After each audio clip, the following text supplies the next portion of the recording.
Okay. A lot of people have been talking about the Equality Act. Here's what it says if you just do a quick search online. The Equality Act is a bill in the United States Congress that, if passed, would amend the Civil Rights Act of 1964 to prohibit discrimination on the basis of sex, sexual orientation, and gender identity in employment, housing, public accommodations, education, federally funded programs, credit, and jury service. Now, Tatiana Malinina was a convicted pedophile who did a little drag queen storytime dance in front of children at the public Austin Library in 2016 or 17. Convicted pedophile performing in front of toddlers. Okay, that's talk about the fox in the hen house. All right. Now, sorry, I got some shenanigans on my lens there. There was also a judge, mind you, who was also a pedophile. Okay, he had child porn. This is a judge who ran a drag queen story time. Let me see if I can find that. Drag queen story time. I'm typing one-handed here. Judge who headed Drag Queen Story Hour sponsor, arrested on child porn charges. Okay? Now, the law, the Equality Act, makes it so you can't say, oh, you're transsexual. Well, okay, you can teach my 5-year-old in public school. My tax dollars will go into your pocket so you can collect masturbation fodder that's my children. That's disgusting and horrible. I mean, I don't know if anybody saw the Little Nas video where he literally was sodomized by the devil, but that gentleman's primary audience is children. He's admitted so publicly. And they're saying Dr. Seuss is evil, worse than a man getting sodomized by the literal devil to take his place. Okay, that happened. You can't ignore that. You're saying, oh, it's just homosexuality and it's going against the Christian mores. It's perversion, and children are the target of this perversion, and the Equality Act is designed specifically to get trannies in places like education. We should be able to discriminate on the basis of certain things. It's not an issue of prejudice. It's an issue of protection. It's not discriminating to say, I don't want my children around pedophiles. And the LGBTQ plus A exclamation point semicolon V movement is trying to get the pedo people involved. They're trying to say pedosexuality is a lifestyle, is not a lifestyle, it's an orientation. Listen, all sexuality is a lifestyle. There's only one that's an orientation, and that's heterosexuality. You may disagree with me. You're wrong. I've seen people become gay. I've seen people quit being gay. There's a guy named Diamond D who cut off his Johnson and then came to Jesus. The man couldn't drive down the street in a cab without wanking it while he had people in the back seat because he got off on the... He gives it in his testimony. It's disgusting. He worked in Vegas. Look up the Diamond D, D-I-A-M-O-N-D, Diamond D, D-E-E testimony. All right, this is clearly an ex-tranny. Now, I don't hate people who have had a psychological issue or have decided they identify with this or live this lifestyle. I'm not against the person, I'm against the lifestyle, and it is a lifestyle, because the truth is sexuality is self-determinant. We become the things we do. We are not defined by them. There is no 90-year-old gay dude who's sodomizing anybody because he can barely get up to go to the bathroom. Sexuality is only one aspect of the human condition, and this bill is codifying in law, defining a person as an identity they've chosen. It's not the same as being black or Asian or white or Native American or Filipino or Latinx, whatever you say. It's not the same as that. There are such things as ethnicities and races, and there are such things as lifestyle choices based on what you do. A heroin addict has as much right to be a kindergarten teacher as a tranny. That's a fact. A heroin addict, they've maybe had a rough life. Maybe they had abuse as a child, maybe they were in some sort of human trafficking ring and heroin's the only way they can escape from that pain. That's a sad story. It's not something endemic to them at the genetic level. The issue isn't nurture and the issue isn't nature. It's choice, the third alternative between the three. Choice. And there's 3 ways you can make a 3 there. I'm a mixture of European genetic material, so I can default to all 3. Here's the point.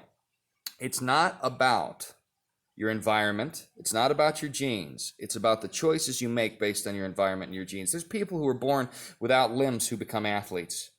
Their genes are against them. Their choice, their will, helped them to succeed and overcome. The fat people in the United States are poor people, okay? That's not an issue of environment. That's an issue of choice and lifestyle. You don't find morbidly obese people whinging at the cost of donuts in Uganda. It just doesn't happen. If you got a potbelly in Uganda, it's because you got money. In the first world, we are blessed so much that we have made the vices that are killing us 10, 20, 30 years earlier than we should codified into law. And that's bad for society as a whole. Now, I say that because I called Senator John Barrasso of Wyoming on the phone. I gave him a call. Now, he didn't pick up, his secretary did, but I left a message. I said, John, you have to stand against the Equality Act. It's not about being prejudiced. It's about protecting children, okay? Children. I mean, they're using children as political chips on the border. They've literally got thousands of people living under bridges on the border. Project Veritas just broke that video. They've got thousands of children who are living in tiny little spaces and space blankets. And the reason that happened is because they opened the border. Opening the border caused human trafficking. Opening employment for sexual deviants will cause abuse in the school system where nobody can see it. They're already giving boys ADD just because they're boys. And that's facilitating lifelong addiction and the inability to cope, okay? They're doing horrible things in the schools right now. Our public school systems are terrible. If you're smart and a parent, you love your kids, get them out of the public school. And do things like what I did. I called John Barrasso, and I said, you have got to vote against this Equality Act. And, you know, I didn't expect to hear anything from it. As of March 12th, probably the day I called, he issued a letter, which I just received it, April the 2nd. And here's what the letter said. Kevin Bennett, 18, I'm not going to give you the rest of it. Dear Kevin, thank you for taking the time to contact me about the Equality Act. It is good to hear from you. H.R. 5, the Equality Act, was introduced by Representative David Cicilline, Democrat, Rhode Island. This bill passed, I mean, good God, Rhode Island's got 3 people in a tugboat. They think they're going to decide legislation for the whole country? Get out of town, Charlie Brown. This bill passed the House of Representatives on February 25th, 2021. Well, that's a travesty in and of itself. S.393, the Senate version, was introduced by Senator Merkley, Democrat, Oregon. Oh, yes, Oregon, those paragons of virtue and peace, peacefully burning down the city of Portland since 2020 in June. I share your concerns with the impact this legislation will have on individual constitutional rights. I will oppose this legislation. Please know I will keep your concerns in mind should one come before the full Senate this year. Again, thanks for sharing your views with me. I value your input. Best wishes. And then he signed John, and it says John Barrasso, MD, United States Senator. Now, I just called him on the phone and left a message. Your voice matters. You need to call your senators. We're about to lose our country. Here's what's going to happen. Now, I've been talking about this for more than a year, since well before COVID. For at least 10 years, I've done my dead level best where I am with what little influence I wield to tell people what's going on, because it's obvious and it's a repetition of history. Yuri Bezmenov talked about ideological subversion. He talked about this literally in 1984 on a G. Edward Griffin interview for the John Birch Society. It's been on the internet for well over 10 years. I saw it well before Trump was in office. Okay, I've been fighting against this as best I can since high school, as it turns out, but I was unsophisticated. I didn't know about secret societies until about 2008 or 2009, and when I learned about them, I really realized the problem we've got, because you can't just trust on one side of the political fence. We got Liz Cheney in Wyoming too, and she's a cheese weasel if ever there was one. So here's the point. We've been fighting against something, guys like me, guys like you, girls like you, for a long time, and it's at our doorstep, drooling on the back door jam, trying to push through the threshold into our house like some sort of Soviet sadomasochistic vampire, and it's coming. And if we don't do something as a country, it's going to get here. And when it gets here, it'll take 70 years to get it out.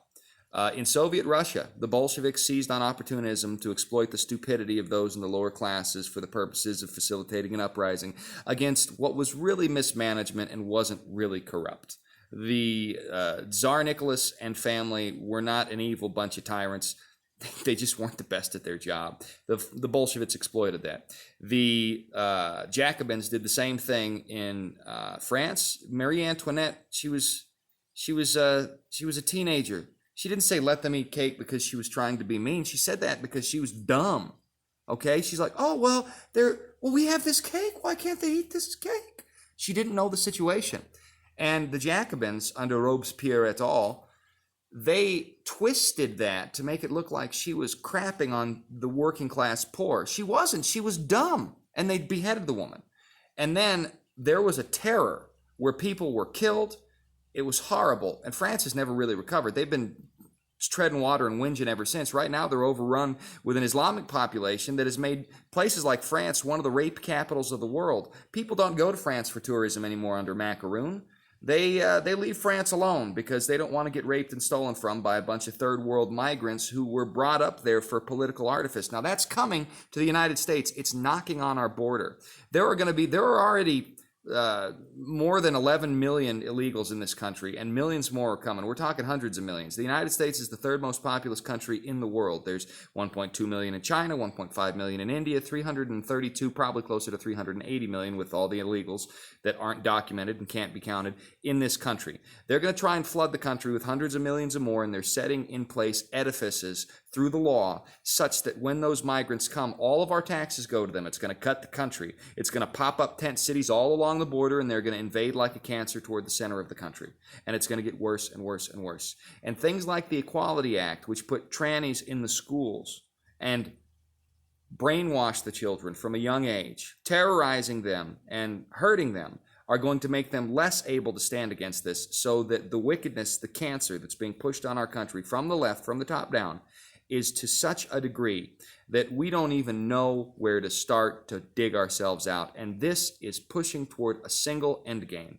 And that's a global hegemonic state under the body of leadership that is presided over by one group of people, several hundred rich people who hate the working class and want to use them like chattel for their own purposes. This is coming. It's on our back door. COVID-19 was a feint in order to take away United States sovereignty, so that the biggest impediment toward a global society was knocked down. The election was stolen.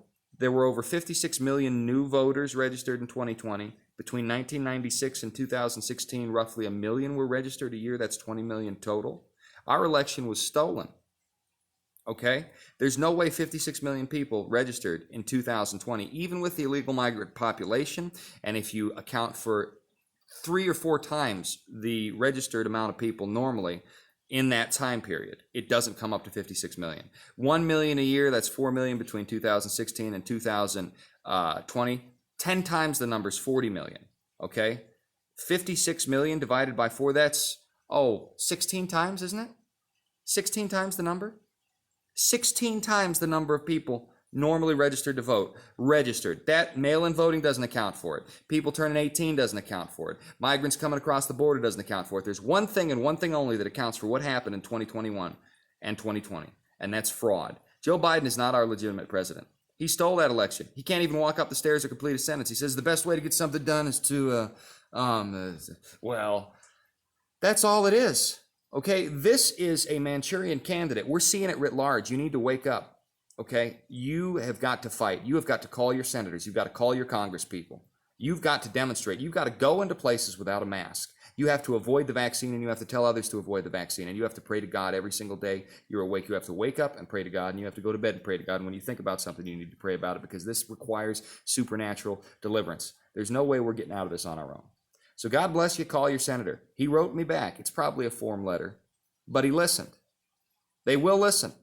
You have to take advantage of the processes our rights guarantee, because soon you won't be able to, and we're going to be in the Gulag Archipelago. God bless you.